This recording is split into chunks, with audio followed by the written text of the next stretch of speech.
नमस्कार दोस्तों। Welcome to my YouTube channel CGPSC study Adda. आज मैं आप लोगों के लिए लेकर आया हूँ सीजीपीएससी प्री टॉप 25 एमसीक्यू का पार्ट 2, जो कि सीजीपीएससी प्री में बहुत ही इम्पोर्टेंट है। जो भी मेरे इस चैनल पे नए आए हैं वो प्लीज़ मेरे चैनल को सब्सक्राइब कर देवें और बेल आइकन दबा देवें। दोस्तों, इस वीडियो के सारे प्रश्न आगामी प्रतियोगिता परीक्षाओं के लिए बहुत ही महत्वपूर्ण हैं, तो इस वीडियो को लास्ट तक जरूर देखें। प्रश्न है, अलार्म कलाम कौन थे? तो अलार्म कलाम बुद्ध के गुरु थे, जिन्होंने बुद्ध को सांख्य दर्शन की दीक्षा दी थी। तो इसका आंसर हो जाएगा ऑप्शन डी। अगला प्रश्न है, घड़ी अथवा गृह कर लगाने वाला दिल्ली का प्रथम सुल्तान कौन था? तो इसका आंसर होगा ऑप्शन बी, अलाउद्दीन खिलजी। अगला प्रश्न है, रणजीत सिंह किस मिसल से संबंधित थे? तो रणजीत सिंह जी सुकेरचकिया मिसाइल से संबंधित थे। तो इसका आंसर हो जाएगा ऑप्शन ए।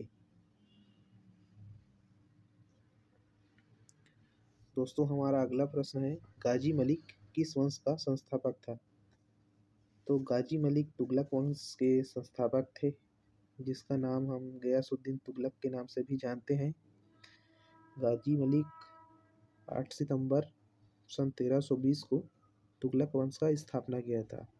तो इसका आंसर हो जाएगा ऑप्शन ए, तुगलक वंश। अगला प्रश्न है, चालुक्य राजा पुलकेशिन द्वितीय को किसने पराजित किया था?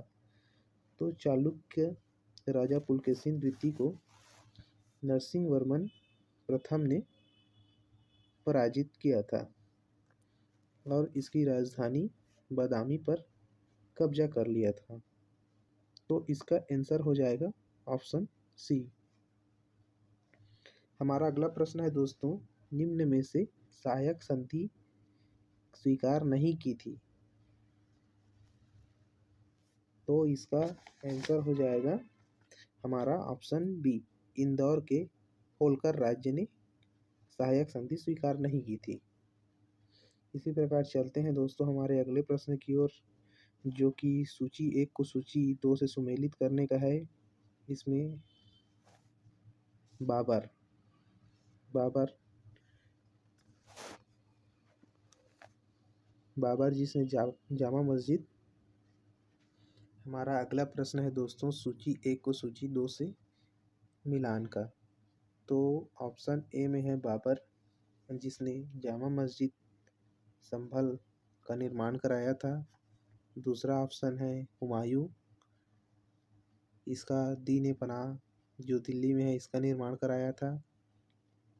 ऑप्शन सी है अकबर, अकबर ने जहांगीरी महल का निर्माण कराया था। और डी में है जहांगीर, जहांगीर ने एतमाद मुद्दौला का मकबरा बनवाया था। तो इस कूट में हम एबीसी का मिलान करेंगे, तो इसका हो जाएगा ऑप्शन ए आंसर। इसी प्रकार हम देखते हैं अगला प्रश्न, आजीमुल्ला खां सलाहकार थे? तो आजीमुल्ला खां नाना साहेब के सलाहकार थे। तो इसका आंसर हो जाएगा ऑप्शन ए। अगला प्रश्न है, निम्नलिखित में किसका सुमेल नहीं है? तो दोस्तों, आलमगीरपुर उत्तर प्रदेश में है। ऑप्शन बी, लोथल गुजरात में है। Option C, Kalibangan. यहाँ पर दिया हुआ है ऑप्शन हरियाणा, लेकिन हम जानते हैं दोस्तों कालीबंगा राजस्थान में है। तो इसका ऑप्शन हो जाएगा सी, आंसर इसका ऑप्शन सी। तो अगला प्रश्न की ओर बढ़ते हैं। हमारा मोस्ट आईएमपी क्वेश्चन है ये दोस्तों, जिसका दरबारी कवि को राजा के साथ मिलान करना है। तो सूची 1 में अमीर खुसरो दिया हुआ है। अमीर खुसरो जो कि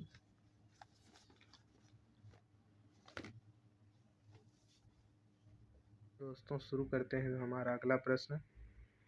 सूची 1 दरबारी कवि को सूची 2 राजा के साथ मिलान करना है। तो हमें ऑप्शन ए अमीर खुसरो, अलाउद्दीन खिलजी, राजा के दरबारी कवि थे। वैसे ही कालिदास चंद्रगुप्त द्वितीय के दरबारी कवि थे। हरिसेन समुद्रगुप्त के दरबारी कवि थे और बाणभट्ट हर्षवर्धन के दरबारी कवि थे। तो ये ऑप्शन हमें बी पर मिलता है, तो हमारा आंसर हो जाएगा ऑप्शन बी। वैसे ही हमारा अगला प्रश्न है, दिल्ली के किस शासक ने रक्त और लौह की नीति अपनाई थी?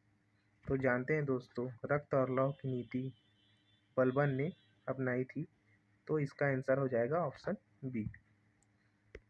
हमारा अगला प्रश्न है, निम्नलिखित में से कौन सा आरंभिक जैन साहित्य का भाग नहीं है? तो हमारा ये आचारांक सूत्र, सूत्र कृतांक व बृहत कल्प सूत्र जैन साहित्य के अंतर्गत आते हैं, जिसमें थेरी गाथा नहीं आता है। तो इसका आंसर हो जाएगा ऑप्शन ए, थेरी गाथा। हमारा अगला प्रश्न है दोस्तों, लाल, बाल और पाल त्रिगुट का कौन व्यक्ति भारतीय राष्ट्रीय कांग्रेस का अध्यक्ष हुआ? तो हम जानते हैं दोस्तों, लाला लाजपत राय भारतीय राष्ट्रीय कांग्रेस के अध्यक्ष थे, तो इसका आंसर हो जाएगा ऑप्शन ए। वैसे ही हम अगले प्रश्न की ओर बढ़ते हैं, जो कि चोल शासक का नाम बताइए जिसने श्रीलंका के उत्तरी भाग पर विजय प्राप्त की थी। तो दोस्तों हमारा इस प्रश्न का आंसर हो जाएगा राजराज प्रथम। राजराज प्रथम ने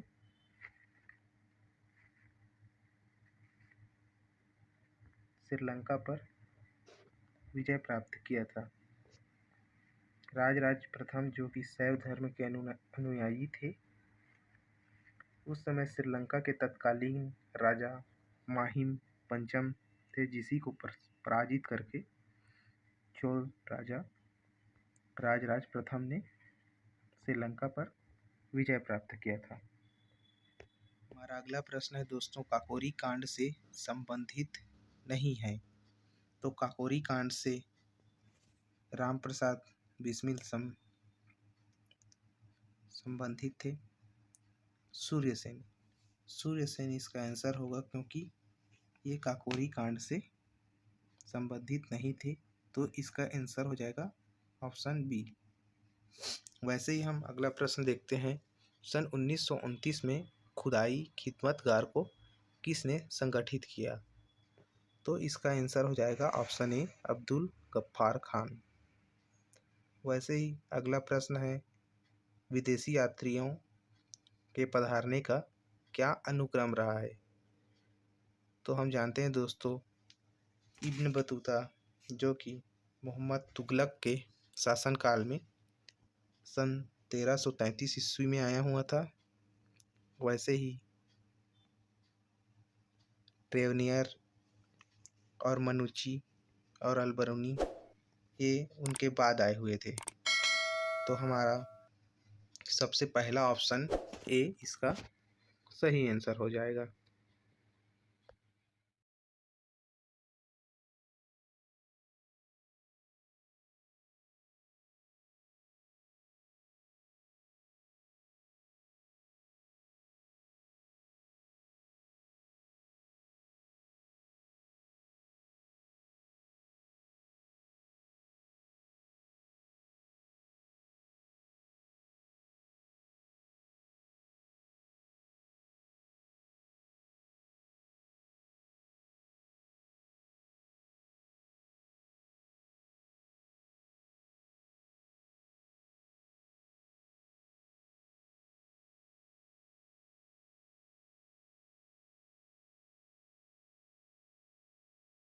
हमारा मोस्ट IMP प्रश्न आ गया है दोस्तों, जो कि भारत में फ्रांसीसियों ने अपना सबसे पहला कारखाना कौन से स्थान पे लगाया था?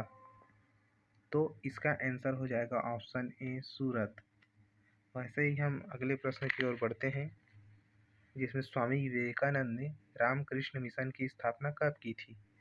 तो स्वामी विवेकानंद जी ने सन 1897 में रामकृष्ण मिशन की स्थापना की थी। तो इसका आंसर हो जाएगा ऑप्शन डी। वैसे अगले प्रश्न की ओर बढ़ते हैं, जो कि मोस्ट आईएमपी क्वेश्चन है सीजीपीएससी प्री का, जिसमें कालिदास की साहित्यिक कृति कौन सी नहीं है। तो दोस्तों यहाँ पर ऑप्शन ए हमें दिख रहा है मृच्छकटिकम, जो कि शूद्रक की रचना है। तो इसका आंसर ऑप्शन ए हो जाएगा। अब मौर्य साम्राज्य से अगला प्रश्न है दोस्तों, सारनाथ स्तंभ का निर्माण किया था। तो इस प्रश्न का आंसर आप सभी लोग जानते हैं, सारनाथ स्तंभ का निर्माण अशोक ने कराया था। तो इसका आंसर हो जाएगा ऑप्शन बी। हमारा अगला प्रश्न बौद्ध से है। तृतीय बौद्ध संगीति किस स्थान पर बुलाई गई थी। तो दोस्तों तृतीय बौद्ध संगीति 255 ईस्वी में पाटलिपुत्र में बुलाई गई थी।